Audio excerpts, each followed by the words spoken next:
marked and that we are called. That God has marked and called every single one of our lives. And wherever we find ourselves this morning, no matter how much stuff is upon us because of life's issues or many problems that we have been through, or maybe you're still on a journey of just trying to navigate through some things, God still says this morning that your life is marked and that you have been called. That's good news. The King of Kings has called you and marked you. And here's what Galatians 2:20 says, one of my favorite scriptures, that if we're Christians this morning and we've given our lives to God, this is what it says: my old self has been crucified with Christ. That sounds really bad until you remember that your old self was not really good. And then you're like, wow, that's good news. My old self, my old addictive personality, my old habits, my old desires, my old kind of wants and things that were no good to me, they have been crucified with Christ. If you're here this morning and you're not a Christian, then this is what can happen. If you're looking for a new start, who isn't looking for a new start? Who isn't looking for a chance to start over sometimes? Then God says, I can do that for you if you'll give me your life. It is no longer I who live. This is Paul speaking, but you can put yourself there if you're a Christian this morning. It's no longer I that live, but Christ lives in me. I mean, again, that can seem like a bad thing until you remember that you're not very good at getting out of bed sometimes. You're not very good at getting up and getting motivated. So then you're like, wow, Jesus lives inside of me? That is amazing, especially when you know he's so good, especially when you know he's so kind, especially when the desire of his heart is to save you from a lost eternity. That's what salvation's all about, to save you from a lost eternity and to give you an incredible hope in the future. I mean, that's the best Christmas gift that you will ever find. Apple can't do that for you. Argus cannot give you that, but Jesus can do that for your life. I want to encourage you this morning. This is good news. Getting saved is not a bad thing. Living for Jesus is not a bad thing. It is the most incredible thing that you can ever do. So here's the good news. So I live in this earthly body by trusting in the Son of God, who loved me and gave himself for me. I believe this morning that sometimes one of the biggest battles that we face is to believe and live in the reality of that scripture. That it's no longer me living anymore. That it's no longer me living anymore. That it is Christ that lives through me. And here's the good news. I'm having faith in him, because that's what trusting means, to have faith, to trust in God, to give him your life, to trust him for every season, to trust him for every penny, to trust him in every circumstance. I'm trusting you because you're the Son of God, because you're the King of Kings. You died on the cross for me. And he loved me and gave his life for me. Is he not a God worth following? Is he not a God worth serving? The fact that he loved you and gave his life for you, that is incredible. And so as we come up to Christmas and we remind ourselves, what's this all about? What's this all about? What's this all about? It was that Jesus came and then eventually he went to the cross because he loved us. Why did he come? Because he loved us. Why did he go to the cross? Because he loved us. Is there many people out there that love you to this extent, that they would give their life for you? It's scary hard to believe sometimes. I know that. It's like, could that be true? It's so good, it is true. But it can only be true because he's not of this world. Because if he was of this world, then it just would be too good to be true. And we're like, no, just can't be true, can't be true. But God is not of this world. It tells us right in the Bible, right at the beginning, that before anything existed, God existed. He is supernatural. He is outside of time. He is outside of every issue. He is outside of every problem. And he is here this morning, and he is drawing you, and he's encouraging you, and he wants you for himself, not because he's selfish, but because he's selfless. And he says, if you'll come close to me, I will sustain you. I will love you. You can have faith in me. You can trust me, and your life will never be the same again. If you can find, here's a challenge. If you can find somebody better than that, go follow them. If you find them, keep following them. But I encourage you this morning, I don't think you find anybody quite like him. And maybe you have been following him for a while, or maybe you have been searching after him, or maybe you're still on a journey to find him, but you haven't found him yet. I encourage you, don't stop till you find this kind of Jesus. Don't stop until you're living a life serving and being empowered and loving a God like this, because our God laid his life down for us because he loved us. And now he wants to raise you up alive in him so that you can follow after the dreams and the calls and the destiny that he has put on your life. Can I encourage you this morning that you're marked and called? that you are marked and called by God. No matter where you find yourself today, no matter what you've done, I encourage you with this, no matter what you've done, no matter what you've thought, no matter what you've been through, or even no matter how you feel this morning, maybe you feel worthless, maybe you feel you're like, what could I really do? Or maybe you're sick, or maybe you're just in trouble. No matter what, you are marked and called, and you can never lose that. You can never lose it. But the thing what you can do is forget to use it. Is to forget to go after that. Is to forget to say, wow, is God really for me? Has he really marked me? Has he really called me? He has. He has. And we need to say yes to him this morning. Whether you're a Christian or not a Christian, that is what we need to do. Here's what the Holy Spirit spoke to me about this week, and he's been speaking to me this last few weeks, is that life has been hard. Maybe it's been hard on you. Issues have happened. Times have come against you. Friends that you thought were there are not there. Maybe some people that you thought would have your back have not had your back. Maybe you've been out in the troubles of life and work hasn't worked out the way you hoped for. Maybe that promotion you went after didn't turn out the way you wanted. Maybe there was a house you were going for. Maybe there was this. Maybe there's a relationship. You name it, because you know what it is in your life. And the more that those things compound and the more that those things pile up, you know what it tends to do? They tend to put weight and pressure on us. And then we start to sink. So no matter what kind of joy you've had, no matter what kind of hope you've had, you find yourself underground instead of above ground. And then you start to doubt things and you start to worry and you start to forget. And you know what you do? You start to forget who you've been called to be. You stop forgetting that you've been marked. And you start thinking, maybe it's everybody else. And I encourage you this morning that you are marked and called of God. And he has got you here for purpose. And he's got you here for reason. And we need to remind ourselves and grab a hold of our lives, because God has promised us full life. And if we're not there yet, keep reaching for it. If we're not there yet, keep asking him for it, because he has promised full life. I wrote down a couple of quick things, and then I'll share three points this morning. But here's what he says. You're marked to have impact. Your life has been marked to have impact. Don't let anybody tell you any different. Don't let yourself tell you any different. Your life has been marked to have impact. Impact where? On the world. On the world, at the communities that you find yourself, the workplace that you're in, the university you're in, the family you're in. Your life has been marked to have impact. Now, the scale of that impact is up to him. But I encourage you this morning that your life is there to have impact. Maybe you're having impact at the moment, but you're thinking, I want more, Lord. Well, that's fine. Just serve him, commit to him, and he'll increase you at the right time, at the right season. But don't diminish what you're having impact with right now. But if you find yourself not having any impact, if you find yourself having no impact, then say, God, help me, because you have made me to be a person of impact. You have made me to be a person of impact. Why? Because we're made in his image. The Bible tells us that right from the very beginning, Genesis 1, that we are made in his image. And if we're made in God's image, then we're going to become like him. And everything he has planned for us and everything that he has done, he says, you will do likewise. You will go and do it. So we have been marked for impact. Here's the second thing. We've been marked for purpose. Ever find yourself waking up and saying to yourself, hey, what am I going to do today? I mean, if that starts to happen day after day after day, it's no wonder that you're going to find yourself depressed and disillusioned, because you have been marked and made for purpose. So we need purpose in our lives. Even if it starts off small and it increases, but we need purpose in our lives. Why do we encourage so many people in church to serve? Why do we encourage so many people to be servants? Because that's the reality of our lives. If you're a Christian, you're a servant.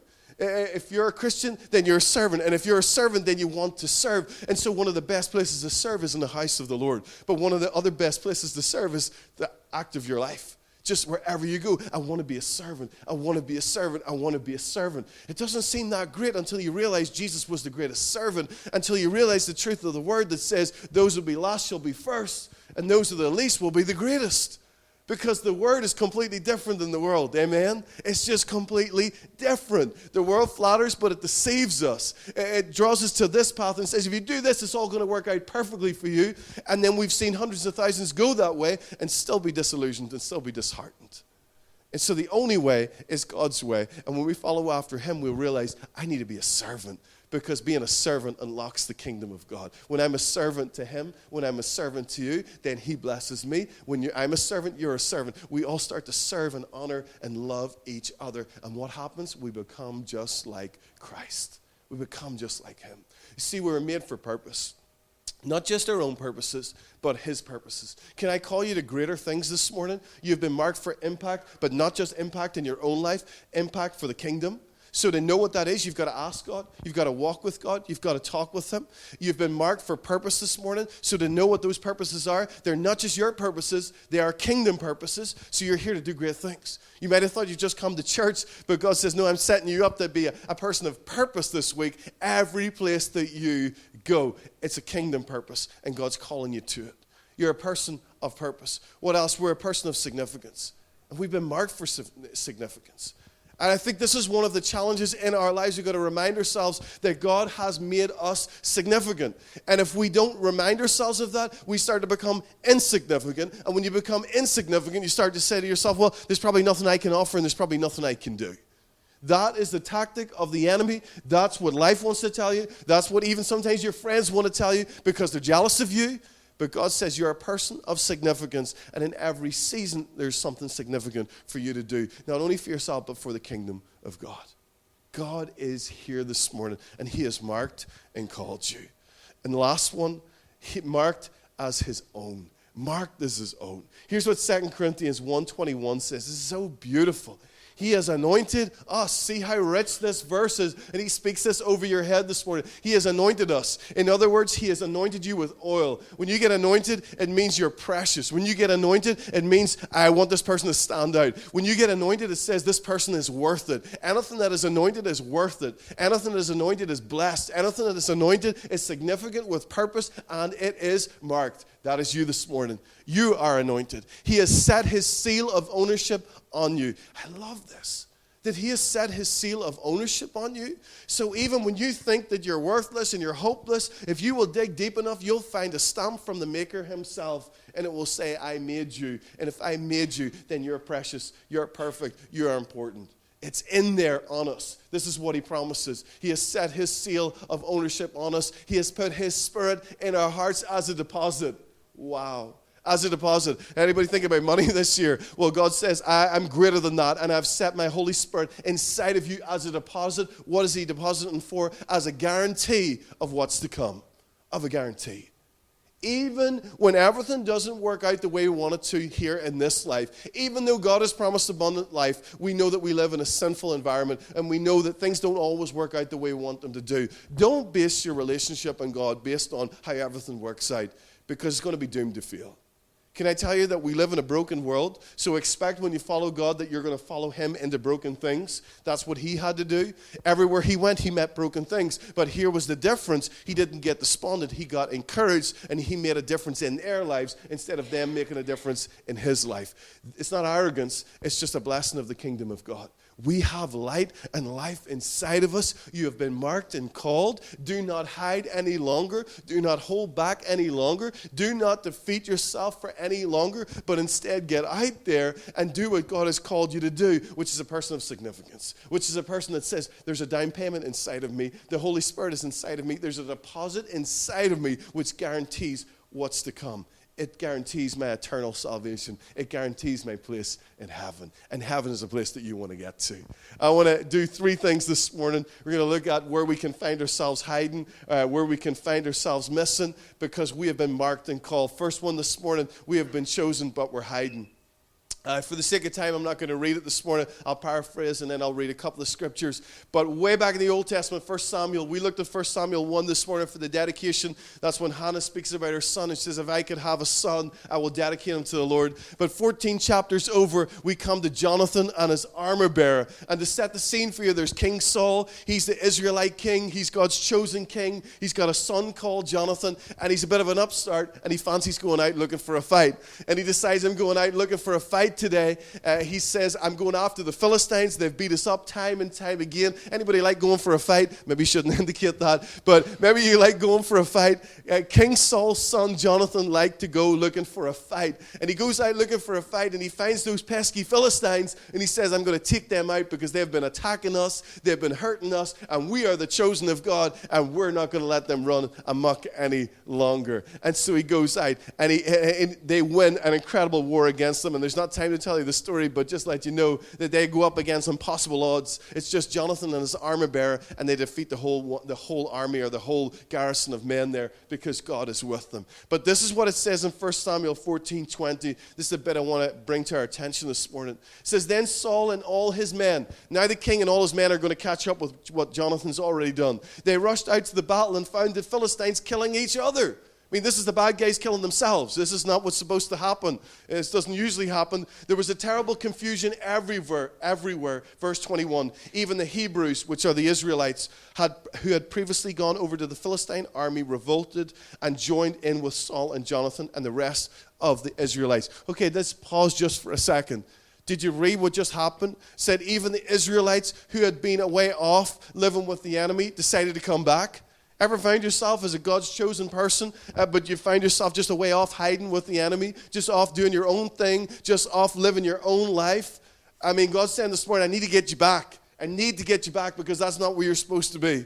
Then it goes on, likewise, verse 22, the men of Israel who were hiding in the hills of Ephraim joined the chase when they saw the Philistines running away. I mean, you always get those kind of guys that aren't in the battle, but they see the battle going on, they see the victory, and they jump out quick and get into the victory crowd because they want to be part of the win.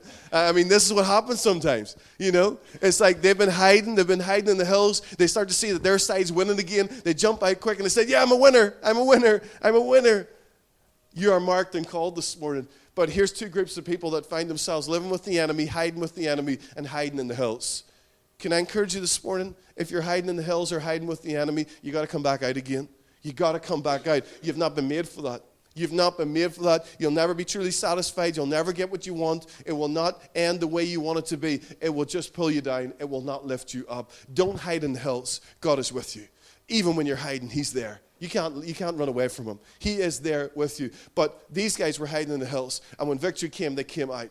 Maybe you're going to have to be the person that comes out and makes the difference, because what happens that changes everything. Verse 6, this is Jonathan's outrageous faith. Let's go across to the outpost of these pagans. He just says these godless ones. Jonathan said to his armor bearer, perhaps the Lord will help us, for nothing can hinder the Lord. He can win a battle whether he has many warriors or only a few. You're either going to find yourself as a person who's ready to go to battle, and if you are, then go for it, because as you go, you're going to win some other people back. Maybe you're here this morning, you're going for God. Do not be discouraged. There are people that are hiding in the hills, and there are people that are with the enemy, that as you go, you're going to bring them back. But also, don't be discouraged and dismayed any longer if you're hiding and if you're with the enemy. Just start to come back out again. Start to come back out, because Jesus, the greatest Jonathan, has already been to the cross. Jesus, the greatest Jonathan, has already defeated the enemy. So just remind yourself of the cross and say, hey, we've already won. It's time to come back out. If you find yourself hiding, if you find yourself stuck with the enemy, ask Jesus to help you. He will sever ties. He will allow you to come out. He will break you free, and He will bring you back. So maybe you've been chosen, but you're hiding. Or maybe you're here this morning and you've been marked, but you're missing. Marked, but you're missing. Marked, but you're missing. Let me tell you a funny story. Years ago, whenever I was helping Dad out in the farm, he used to kind of make me do it. I didn't really want to do it that much. And the work would always last longer than he promised. He would say, only for an hour or so. And before you know it, 12 hours later, it was like, oh my goodness. So what I used to realize, the only way out of this thing was to just keep on going. But the minute I get his back turned, I'm away. I'm absolutely away. There was no real things as mobiles back then, or at least he didn't have one. And I had an old WAP phone. There was no way to get me, and I was turning it off quick. And so I was chosen, but I was trying to get out of there. I was chosen, but I was trying to get away. I was chosen, but I was missing. I was called, but I was missing. Ever find yourself trying to do something, and you've got a team of guys around you, and then as soon as you turn your back, they're away? I mean, you thought that they were with you, but they're missing. They're not there. This happened time and time again, all the way from the start of the Bible to the end of the Bible, and it happens today. And maybe you're here this morning in physical form, but you're not really here. You know, the lights are on, but there's nobody home. You know, ever find yourself like that? You're here, but you're not really here. You're thinking about the football. You're already thinking about what you've got to do this week. It's like you're distracted. There's something else going on. Can I encourage you this morning? When the battle really heats up, you don't want to be missing.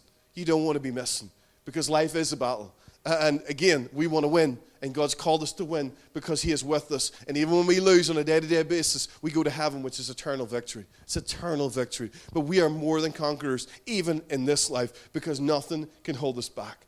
1 Samuel, we're going to go 3 chapters on again. I'll encourage you to read these later on. 1 Samuel 17 is the story of David and Goliath. Anybody remember that story? Really famous story about this upstart young guy who says he's going to beat Goliath. But I don't want to think about that part of the story. I want to see the other part of the story. You know what happens. David goes and says, hey, I'm going to beat that Goliath guy. He's 9 foot tall. I'm going to chop his head off. He does. He kills him. He sets the people free, and the Philistines are losing again. And God's name is high and glorious. But what happens to the rest of the guys? Because there was a whole army there. 1 Samuel 17:8 says, Goliath stood and shouted and taunted across the Israelites. Again, God's chosen people. Why are you all coming out to fight, he called. I am the Philistine champion, but you are only servants of Saul. That was a lie. Watch for the enemy to come and tell you a lie. They were not servants of Saul. They were servants of the Most High God. But Goliath didn't want them to know that. Remember, the enemy's going to come and lie to you. You're not significant. You're nothing special. Look at all the rubbish that you've done in your life. Nobody's even there for you. There's nobody you can even phone or call. There's just nobody even knows about you. Hey, if you weren't even here, what would be it would be no big deal. You might as well move away. Nobody's here for you. That's the lie of the enemy. The lie of the enemy came so subtle. It says, sure, you're only servants of Saul. No, they were not servants of Saul. They were servants of God. They were servants of God. But the enemy will come to try and dismay you. It says, choose one man to come here and fight for me. If he kills me, then I'll be your slave. But if I kill him, you will be our slaves. I defy the armies of Israel today. He didn't. He was defying the armies of God. Send me a man who will fight me. When Saul and the Israelites heard this, they were terrified and deeply shaken. They were there, but they were missing. They were on the battlefield, but they were of no use. They were at the battlefront. They were at the coalface, but they didn't know what to do. They were there, but they were missing. They were in the heat of the battle, but there was nothing there about them. They'd forgotten who they were. They'd listened to the eyes of the enemy. Can I just ask the question this morning? Maybe you're God's, but you've forgotten who you are. Maybe you've once walked with him, but you've gone missing. Maybe you found yourself going this way when you should have been going that way. Maybe you found yourself in a position where you needed to stand up and stand out, but you sat down. You retreated inward. If you're there this morning, allow the Lord to bring you out, because here's what happens. David comes and says, verse 26, David asked the soldier standing nearby, what will a man get for killing this Philistine and end his defiance of Israel? I just love this young guy. All he's thinking about is the reward. Anybody thinking about the reward? That's fine. Think about the money if you want the money. But here's the heart of David. He said, I've killed before. I've taken out lions and bears before. This guy, he's no match for our God. He wasn't saying he's no match for me. He was just simply saying he is no match for our God because God's with me.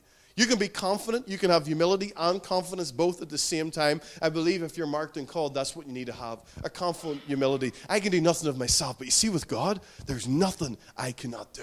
You see with God, even when I'm going through a dark season, even when my family's going through turmoil, even when I don't know what to do next, I'm so full of hope because I've got God. In fact, I'm unstoppable. That's a confident humility. If it gets any greater than that, it's like, oh yeah, I can do whatever I want. No. I do what God asks me to do. I go as he leads me. I say, not my will, but yours, Lord. I allow him to sustain me. That's the way of it. This is what David was saying. But he already knew in his heart that this guy was defeated because he had stood up against the armies of the Lord. There's no way he has any match for this. And so he says it the next part of the verse. What will a man get? He said, who is this pagan Philistine anyway, that he is allowed to defy the armies of the Lord? Who is this man anyway? That's sometimes what we need to say to ourselves. We know who God is, but I don't know who you are. When somebody comes to try and discourage us, or someone tries to derail us, or just wee bits try to come to just hamper us, and things start to line up, before you know it, it's like a domino effect, and you find yourself, man, what do I do next? Where do I go? Encourage yourself back with the greater truth. That even when I'm facing all the things that I'm facing, God is greater than all of those things. And is it true? It is true. He has marked and called you. And he is not finished with you, and you're marked for significance, you're marked for impact, you're marked with purpose, and you're marked to make a difference because you are his. And then the last one this morning, I'll allow it again to talk to your heart. You're called by God, but you're caught up. You're called by him, but you're caught up. One of the biggest traps of our lives is busyness. But we're busy doing I don't know what. Busy doing things that we don't want to be busy about.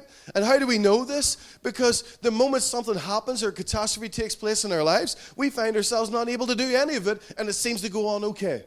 It seems to go on okay. What we're being told day after day is if you're not busy, you're not worthy. If you're not busy, you're not achieving. If you're not busy, you're of no value. If you're not busy, you're not really living the life that God's called you to live. Or they might not. Well, some will, but most will just say if you're not busy, you're not significant. God says no. When you're a person of rest, you're significant. When you're a person that knows my will, you're significant. When you're moving in step with me, you are significant. Don't get caught whenever you're called. Whenever you're called by God, be ready to go after the things He's called you to. Or if it's not busyness, it's like, I'm waiting for something significant to come. You know, maybe you're here this morning and you're waiting for a worldwide ministry to open up. You're like waiting for that phone call. Somebody's going to call me. I'm going to be a worldwide evangelist or whatever it is.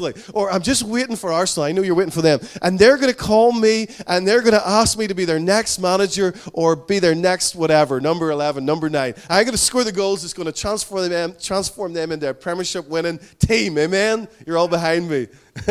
You're all there. No.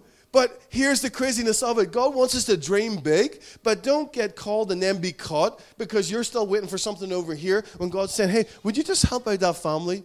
Would you just do a food hamper? Would you aim for that? Would you even aim for that? Because that would be a big step. Would you aim for that? Because that will make a big difference in a person's life. You're like, no, I don't have time for that. I'm at home practicing because I'm going to be the next worship leader of the world. You know? That's what I'm going for.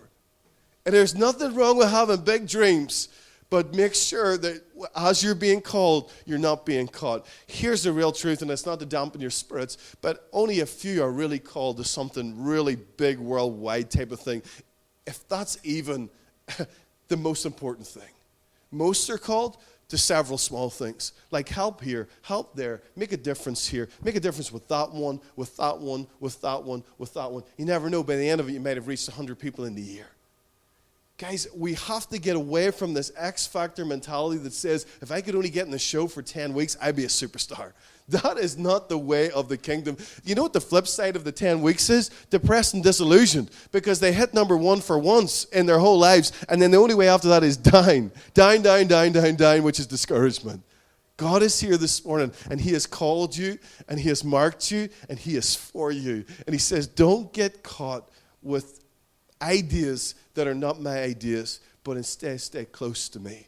Now, whatever God calls you to, be encouraged, be excited, go for it. But raise your eyes to Him. Don't raise your eyes to anything else, because too many have been called but have been caught by waiting for something that was never them or was a million miles away. Can I finish with a couple of quick ones, and then we really are done. I'm going to ask the worship team to come. Here's what all references in the New Testament tells us.